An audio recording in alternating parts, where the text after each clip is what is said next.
ಎಲ್ರಿಗೂ ನಮಸ್ಕಾರ. ನಮ್ಮ ನ್ಯೂಸ್ ಅಲರ್ಟ್ ಯೂಟ್ಯೂಬ್ ಚಾನಲ್ಗೆ ನಿಮಗೆ ಸ್ವಾಗತ. ನಾನು ಚಂದನ್. ಕರ್ನಾಟಕದಲ್ಲಿ IPS ಅಧಿಕಾರಿಯಾಗಿದ್ದಂಥವರು ಅಣ್ಣಾಮಲೈ IPS ಹುದ್ದೆಗೆ ರಾಜೀನಾಮೆಯನ್ನು ನೀಡ್ತಾರೆ. ಅದಾದ ಬಳಿಕ ಜನರಿಗಿದ್ದಂಥ ಕುತೂಹಲ ಅಂತಂದ್ರೆ ಇಷ್ಟೊಂದು ದೊಡ್ಡ ಪ್ರಮಾಣದ ಹುದ್ದೆಗೆ ರಾಜೀನಾಮೆಯನ್ನು ನೀಡಿದಾರಲ್ಲ, ಮತ್ತೇನು ಮಾಡ್ಬೋದು ಮುಂದೆ ಅವರು ಅನ್ನೋದು ಒಂದು ಕುತೂಹಲ ಇರುತ್ತೆ. ಅವರ ಇಚ್ಛೆಯಂತೆ ಅವರು ತಮಿಳುನಾಡಿನ ಪಾಲಿಟಿಕ್ಸ್ಗೆ ಜಾಯಿನ್ ಆಗ್ತಾರೆ. ಅಂತಂದ್ರೆ ರಾಷ್ಟ್ರೀಯ ಪಕ್ಷವಾದ BJPಗೆ ಸೇರ್ಪಡೆ ಆಗ್ತಾರೆ. ಅಲ್ಲಿ BJPಯ ರಾಜ್ಯಾಧ್ಯಕ್ಷ ಸ್ಥಾನವನ್ನು ಕೂಡ ಪಡ್ಕೊಳ್ತಾರೆ.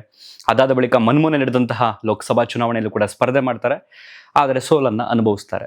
ಇದೇ ಅಣ್ಣಾಮಲೈಯವರು ಇವತ್ತು ಚಾಟಿ ಏಟುಗಳನ್ನು ತಿಂದಿದ್ದಾರೆ. ಅಂತಂದ್ರೆ ಚಡಿ ಏಟು ಅಂತ ಹೇಳ್ತೀವಲ್ಲ ನಾವು, ತಮಗೆ ತಾವೇ ಚಡಿ ಏಟನ್ನು ಹೊಡ್ಕೊಂಡಿರುವಂಥ ಘಟನೆ ಇವತ್ತು ತಮಿಳುನಾಡಿನ ಕೊಯಮತ್ತೂರಿನಲ್ಲಿ ನಡೆದಿದೆ.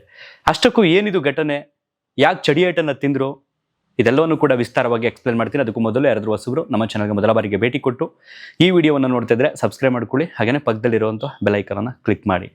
ವಿಡಿಯೋ ಆರಂಭ ಮಾಡೋದಕ್ಕೂ ಮೊದಲು ಈ ದೇಶ ಕಂಡಂಥ ಮಹಾನ್ ಆರ್ಥಿಕ ಚಿಂತಕ ಹಾಗೆಯೇ ಮಾಜಿ ಪ್ರಧಾನಿಯಾಗಿದ್ದಂತಹ ಸರಳ ಸಜ್ಜನ ರಾಜಕಾರಣಿಯಾಗಿದ್ದಂತಹ ಡಾಕ್ಟರ್ ಮನಮೋಹನ್ ಸಿಂಗ್ ಅವರು 92 ವರ್ಷ ಆಗಿತ್ತು. ಅವ್ರಿಗೆ ನಿನ್ನೆ ಚಿಕಿತ್ಸೆ ಫಲಿಸದೆ ದೆಹಲಿಯ ಏಮ್ಸ್ ಆಸ್ಪತ್ರೆಯಲ್ಲಿ ವಿಧಿವಶರಾಗ್ತಾರೆ.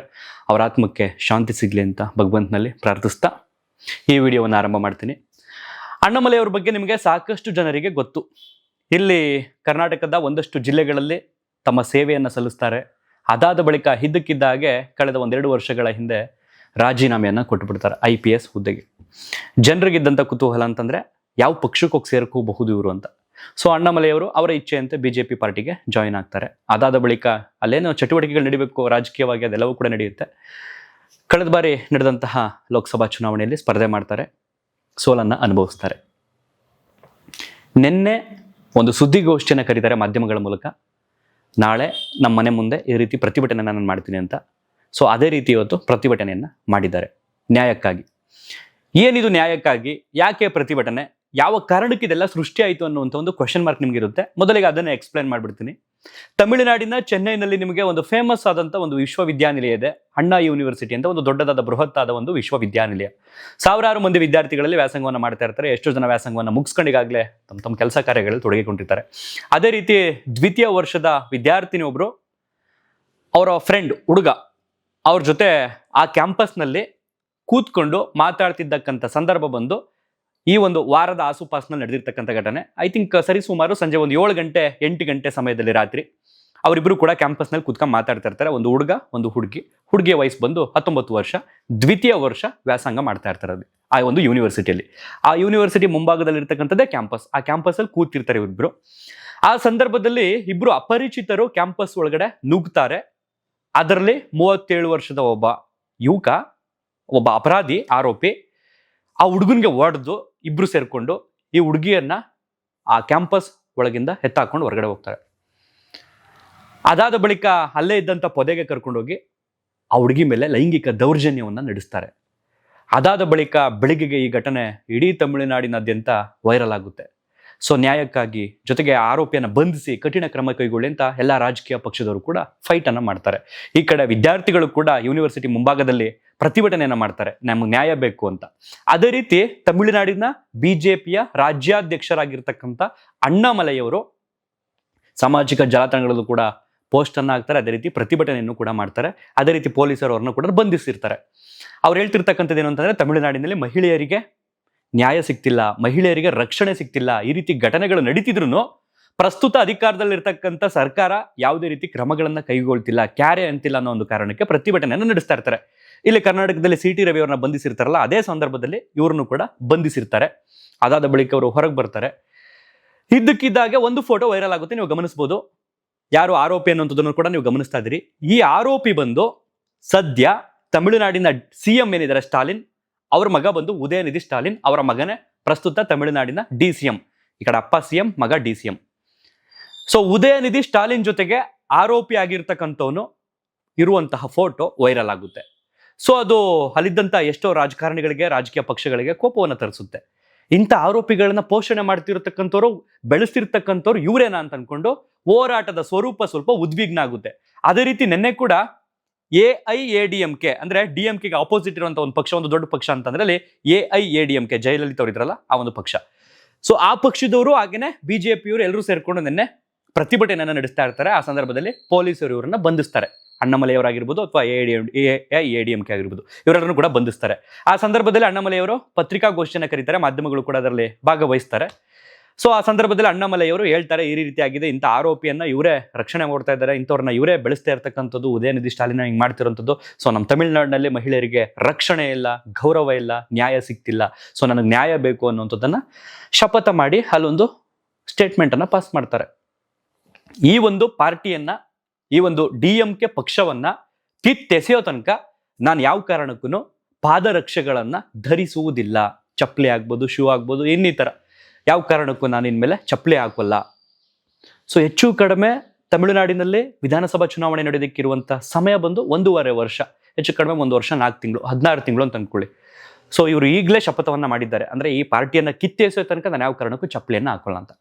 ಅದರ ಜೊತೆಗೆ ನಾಳೆ ನನ್ನ ಮನೆಯ ಮುಂದೆ, ಅಂದ್ರೆ ಅಣ್ಣಾಮಲೈಯವರ ಮನೆ ಬಂದು ತಮಿಳುನಾಡಿನ ಕೊಯಮತ್ತೂರಿನಲ್ಲಿದೆ, ನನ್ನ ಮನೆಯ ಮುಂದೆ ನಾನು ಷಟ್ಪದಿ ಮುರುಗನಿಗೆ, ಮೂಲತಃ ತಮಿಳುನಾಡಿನವ್ರಿಗೆ ಮುರುಘಾ ಅಂತಂದ್ರೆ ಆರಾಧ್ಯ ದೈವ, ಅಂದ್ರೆ ಸುಬ್ರಹ್ಮಣ್ಯ ಸ್ವಾಮಿ, ಷಟ್ಪದಿ ಮುರುಗನಿಗೆ ಹರಕೆ ಹೊತ್ಕೊಂಡು 48 ದಿನಗಳ ಕಾಲ ಉಪವಾಸವನ್ನ ಆಚರಣೆ ಮಾಡ್ತೀನಿ, ಊಟ ಮಾಡಲ್ಲ. ಜೊತೆಗೆ ಆ ಷಟ್ಪದಿ ಮುರುಗನಿಗೆ ನನಗ್ ನಾನೇ 6 ಚಾಟಿ ಏಟುಗಳು, ಅಂದ್ರೆ ಚಡಿ ಏಟುಗಳನ್ನ ಹೊಡ್ಕೊಳ್ಳೋ ಮೂಲಕ ಹರಕೆಯನ್ನು ಹೊತ್ಕೊಳ್ತೀನಿ, ಈ ಒಂದು ಪಕ್ಷವನ್ನ ಕಿತ್ತೆಸೋದಕ್ಕೆ ನಾನು ಶಪಥ ಮಾಡ್ತಾ ಇದ್ದೀನಿ ಅಂತ ಅನ್ಕೊಂಡು ನೆನ್ನೆ ಮಾಧ್ಯಮಗಳಲ್ಲಿ ಸುದ್ದಿಗೋಷ್ಠಿಯಲ್ಲಿ ಹೇಳ್ತಾರೆ. ಅದೇ ರೀತಿ ಇವತ್ತು ಎಲ್ಲ ಮಾಧ್ಯಮಗಳು ಕೂಡ ಅವ್ರ ಮನೆ ಹತ್ರ ಧಾವಿಸ್ತಾರೆ ಏನಾಗಬಹುದು ಅಂತ.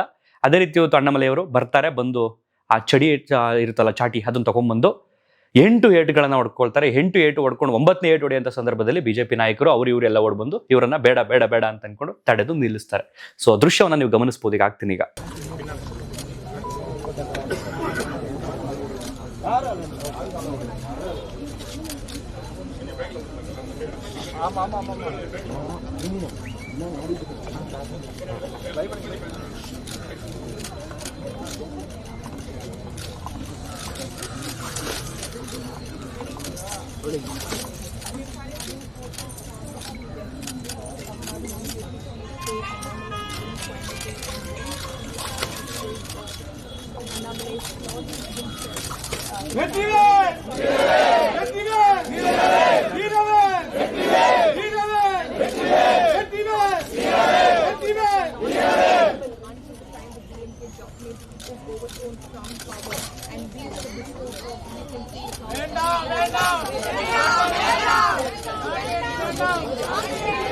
ಸೊ ನೋಡಿದ್ರಿ ಈಗ ಆ ದೃಶ್ಯವನ್ನ. ಸೊ ಅದಾದ ಬಳಿಕ ತಮಿಳುನಾಡಿನ ಪಾಲಿಟಿಕ್ಸ್ ನಲ್ಲಿ ಸ್ವಲ್ಪ ರಂಗೇರ್ತಾ ಇದೆ ಅಂತ ಹೇಳ್ಬೋದು ಇವತ್ತು. ಯಾಕೆಂತಂದ್ರೆ ಒಬ್ಬ ರಾಷ್ಟ್ರೀಯ ಪಕ್ಷದ ರಾಜ್ಯಾಧ್ಯಕ್ಷ ಅಲ್ಲಿ ಚಡಿಯೇಟನ್ನ ಹೊಡ್ಕೊಳ್ತಾರೆ ನ್ಯಾಯಕ್ಕಾಗಿ ಅಂತಂದ್ರೆ, ಒಂದು ಕಡೆ ಒಂದು ವರ್ಗ ಇಂಥ ನಾಯಕ ಬೇಕು ಅನ್ನೋಂಥದ್ದನ್ನ ಒತ್ತಿ ಒತ್ತಿ ಹೇಳಬಹುದು.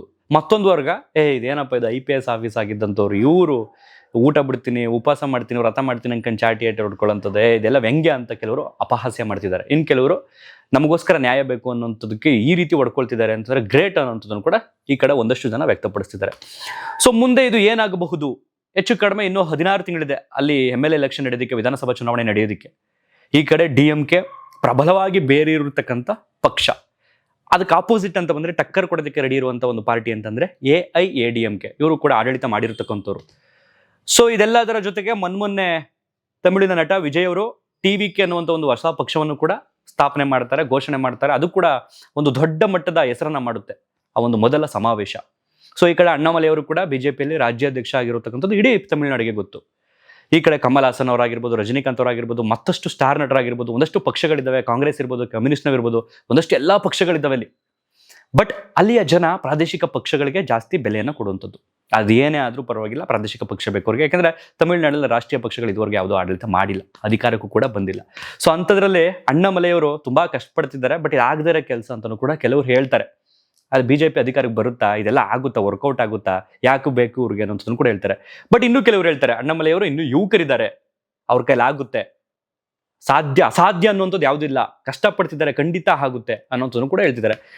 ಈ ಕಡೆ ಇನ್ ಕೆಲವರು ಹೇಳುವಂಥದ್ದು ಏನಂತಂದ್ರೆ, ಶತ್ರುವಿನ ಹೊಡಿಬೇಕು ಅಂತಂದ್ರೆ ಈಗ ಶತ್ರುವಿನ ಶತ್ರು ಯಾರಿರ್ತಾನೆ ಅವನೊಂದು ಮಿತ್ರ ಮಾಡ್ಕೋಬೇಕು ಅಂತ. ಎಕ್ಸಾಂಪಲ್, ನನಗೆ ಅವ್ರು ಏನು ಪ್ರತಿಭಟನೆ ನಡೆಸಿದ್ರಲ್ಲ, ಬಿಜೆಪಿ AIADMK ಇಬ್ರು ಕೂಡ ಜೊತೆಲಿ ಸೇರ್ಕೊಂಡು ಪ್ರತಿಭಟನೆ ನಡೆಸ್ತಾರೆ ಇವ್ರ ವಿರುದ್ಧ. ಅದೇ ರೀತಿ ಚುನಾವಣೆಯಲ್ಲೂ ಕೂಡ ಇವರೆಲ್ಲರೂ ಒಗ್ಗಟ್ಟಾದ್ರೆ ಖಂಡಿತವಾಗಿಯೂ DMKಯನ್ನ ಮಣಿಸಬಹುದು ಅನ್ನುವಂಥದ್ದು ಕೆಲವರ ಅಭಿಪ್ರಾಯ. ಸೊ ಕಾದ್ ನೋಡ್ಬೇಕು ಏಕಾಏಕಿಯಾಗಿ ಫೈಟ್ ಮಾಡ್ತಾರಾ? ಏಕಾಏಕಿಯಾಗಿ ಫೈಟ್ ಮಾಡಿದ್ರೆ ಬಹುಶಃ ವೋಟ್ ಡಿವೈಡ್ ಆಗಬಹುದು. ಗೆಲ್ಲುವಂಥ ಚಾನ್ಸಸ್ DMK ಇರುತ್ತೆ, ಇಲ್ಲ ಅಂತಂದ್ರೆ AIADMK ಇರುತ್ತೆ. ಇಲ್ಲ ಮೈತ್ರಿಯಾಗಿ ಎಲ್ಲ ಒಗ್ಗಟ್ಟಾಗಿ ಸೇರ್ಕೊಳ್ಳೋಣ, ನಾನು CM ಆಗ್ತೀನಿ, ನಿನ್ನ DCM ಆಗು, ನಿನಗೆ ಈ ಮಿನಿಸ್ಟರ್ ಪೋಸ್ಟ್ ಕೊಡ್ತೀನಿ, ಎಲ್ಲ ಒಟ್ಟಿಗೆ ಸೇರ್ಕೊಳ್ಳೋಣ, ಅವರನ್ನ ಮಣಿಸೋಣ ಅಂತಂತಾರ, ಆದ್ರೂ ಆಗಬಹುದು, ಆಗದೇ ಇದ್ರೂ ಇರಬಹುದು. ಸೊ ಗೊತ್ತಿಲ್ಲ. ಒಟ್ಟಾರೆಯಾಗಿ 19 ವರ್ಷದ ಆ ವಿದ್ಯಾರ್ಥಿನಿ ಮೇಲೆ ನಡೆದಂಥ ಲೈಂಗಿಕ ದೌರ್ಜನ್ಯ ಪ್ರಕರಣಕ್ಕೆ ಸಂಬಂಧಪಟ್ಟ ಹಾಗೆ ತಮಿಳುನಾಡಿನಲ್ಲಿ ಈ ರೀತಿ ಒಂದು ಹೋರಾಟ ನಡೀತಾ ಇದೆ. ಸೊ ಆರೋಪಿ ಏನಿದ್ದಾನೆ ಅವನು DCM ಜೊತೆಗೆ ಇರ್ತಕ್ಕಂಥ ಒಂದು ಫೋಟೋ ವೈರಲ್ ಆದ ಹಿನ್ನೆಲೆಯಲ್ಲಿ ಇಂಥವ್ರನ್ನ ಬೆಳೆಸ್ತಾ ಇರ್ತದೆ ಇವರೇ ಪೋಷಣೆ ಮಾಡ್ತಾ ಇರ್ತದೆ, ಇವರೇ ರಕ್ಷಣೆ ಕೊಡ್ತಾ ಇರ್ತಕ್ಕಂಥದ್ದು ಅನ್ನೋ ಒಂದು ಕೋಪದಲ್ಲಿ, ಆಕ್ರೋಶದಲ್ಲಿ ತಮಿಳುನಾಡಿನಲ್ಲಿ ಒಂದಷ್ಟು ಪ್ರತಿಭಟನೆಗಳು ನಡೀತಾ ಇದೆ. ಗೊತ್ತಿಲ್ಲ, ಈ ಕಡೆ ಯೂನಿವರ್ಸಿಟಿಯ ವಿದ್ಯಾರ್ಥಿಗಳು ಕೂಡ ಪ್ರತಿಭಟನೆ ನಡೆಸ್ತಾ ಇದ್ದಾರೆ. ಸೊ ಯಾವ ಮಟ್ಟದಲ್ಲಿ ಅವನಿಗೆ ಕಠಿಣ ಶಿಕ್ಷೆ ಆಗುತ್ತೆ ಅನ್ನುವಂಥದ್ದನ್ನ ಕಾದು ನೋಡಬೇಕು. ಸೊ ನಿಮಗೇನು ಅನ್ಸುತ್ತೆ ತಮಿಳುನಾಡಿನ ಪಾಲಿಟಿಕ್ಸ್ ಬಗ್ಗೆ, ಅಣ್ಣಾಮಲೈಯವರ ಬಗ್ಗೆ ಕಾಮೆಂಟ್ ಬಾಕ್ಸ್ನಲ್ಲಿ ಕಾಮೆಂಟ್ ಮಾಡಿ ತಿಳಿಸಿ. ಜೊತೆಗೆ ಸಾಧ್ಯವಾದರೆ ವಿಡಿಯೋಗೆ ಲೈಕ್ ಕೊಟ್ಟು ಶೇರ್ ಮಾಡಿ ಅಂತ ಕೇಳ್ಕೊಳ್ತಾ ಈ ವಿಡಿಯೋವನ್ನು ಇಲ್ಲಿಗೆ ಮುಗಿಸ್ತಾ ಇದ್ದೀನಿ. ವಿಸ್ತಾರವಾಗಿ ಹೇಳಿದ್ದೀನಿ ಅನ್ನೋ ನಂಬಿಕೆಯಲ್ಲಿ ಮುಗಿಸ್ತಾ ಇದ್ದೀನಿ. ಮತ್ತೊಂದು ವಿಡಿಯೋದಲ್ಲಿ ಸಿಗ್ತೀನಿ. ಧನ್ಯವಾದ.